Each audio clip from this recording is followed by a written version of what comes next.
ang puwet niya. Ano magawa?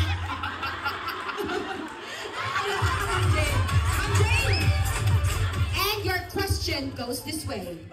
This is now the question and answer portion. Walang alisan.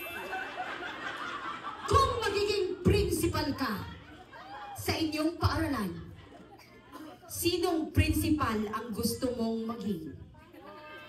Name a principal na gusto mong maging ikaw. Kung may pagkakataon akong bibigyan ng pagkakataon, ang pipiliin kong principal na gagayahin ko ay pipili pa ba ako na iba? Siyempre, ang aking pinakamamahal na head teacher.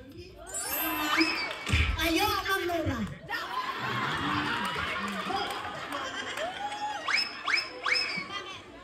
Dahil sa kanya ko nakikita ang aking sarili.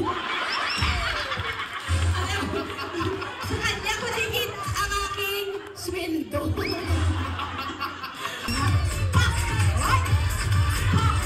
Kahit hindi ako paro-paro, mas kakabahan ka sa tanong ko.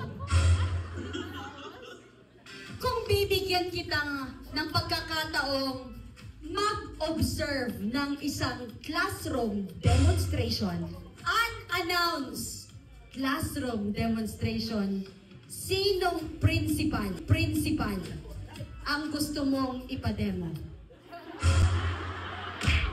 Siyempre, yung principal ko, si Sir Muslimin S. Sulaiman. Hindi lang na palagi lang siya yung nag-o-observe, dapat siya rin, ma'am.